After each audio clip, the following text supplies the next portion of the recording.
In Lookism, there are fighters who can crush stone with a knee, and others so fast it's like Buddha himself lit the way. But once in every generation comes along someone who defines that era. Whether as a protector or a tyrant, they all have something in common, and that's they are the strongest of their time. In today's video, we're breaking down the strongest characters from each generation in Lookism.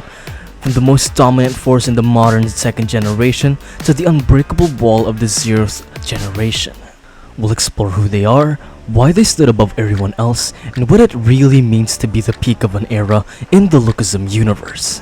But before we dive in, join the Discord. We're almost at 2,000 members, and check out the Patreon for early access to videos and exclusive behind the scenes updates. Now, with that out of the way, this is the peak of every generation in Lookism.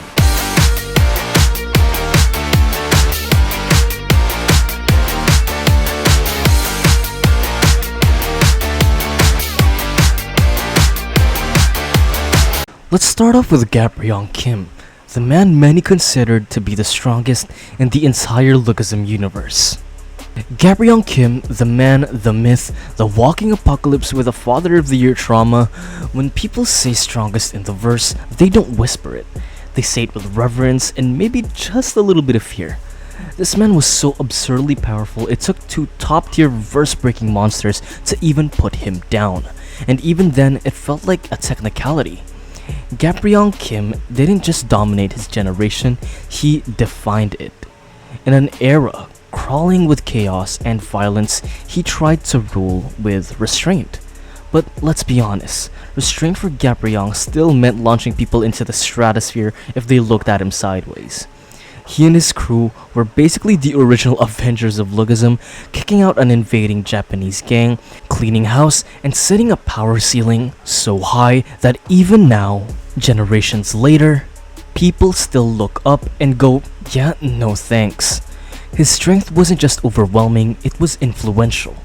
Just being his student gives you plot armor, and being his son practically guarantees that you're going to throw hands like your DNA was dipped in pure testosterone. And sure, Gapryong Kim wasn't perfect.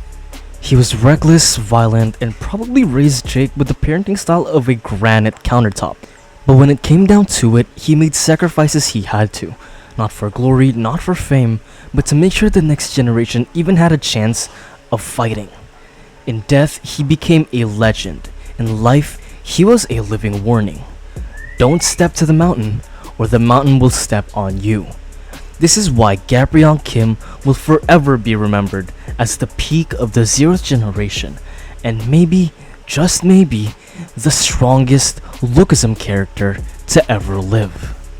Moving on to James Lee, the ghost of the first generation. The man whose name carries so much weight, it might as well come with its own gravitational pull.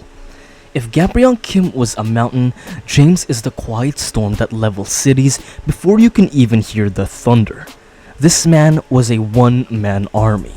No crew, no backup, just raw, terrifying excellence. Before he ever became a top-tier idol with K-pop visuals that could end careers, James was already racking up awards like they were participation trophies. He wasn't just good, he was an actual anomaly, capable of bodying every first-gen king solo and walking away like it was cardio. James Lee is fast, scarily fast, and his technique is so clean you'd think it was surgically installed. We're talking about a man who is canonically stronger than Gite.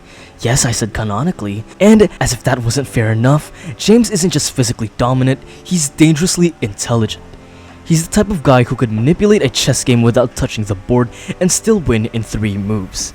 His charm, weaponized. His silence, calculated. And his smile is probably hiding a multi-step plan to ruin your life. To the public, he's the perfect idol. Polished, graceful, untouchable, but behind that veneer is a tactician with a silver tongue and iron fists.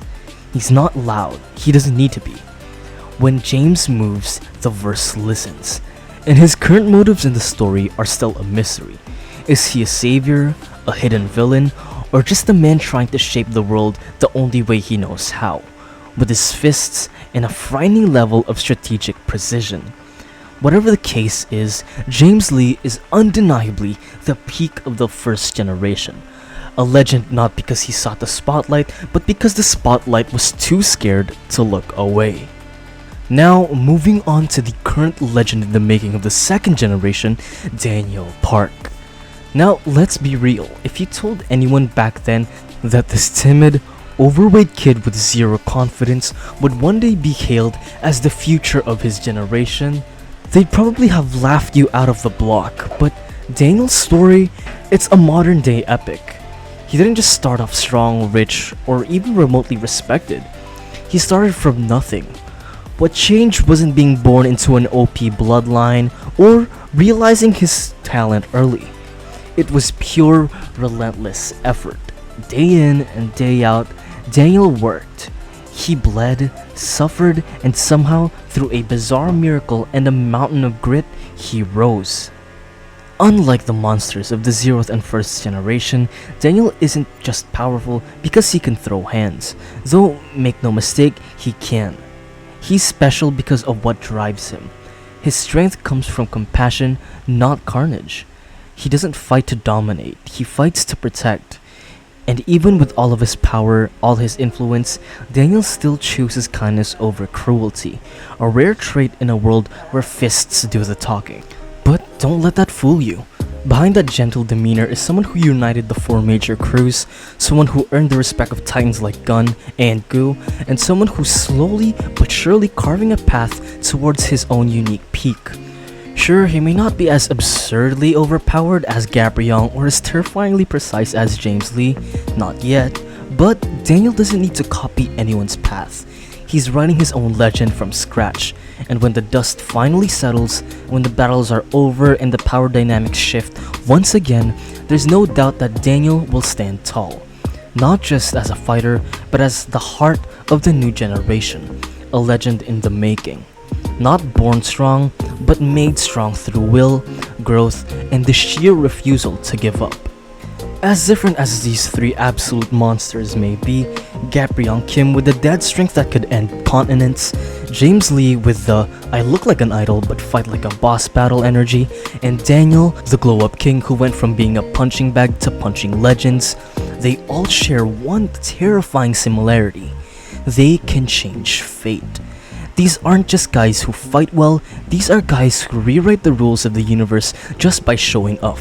One started a revolution, another one silently broke the system, and the last is out here uniting crews like he's connecting the Infinity Stones. And sure, you're probably not gonna start kicking through walls tomorrow, but hey, if Daniel Park can go through midnight snacks to midnight ass whoopings, there's hope for the rest of us. This has been the peak of every generation in Lookism, and I wanna know, out of all the new characters PTJ is introducing, who do you think is next to carry the title of Legend? For now, we'll just have to wait and see. Now, go drink your water, stretch your hamstrings, and so yeah.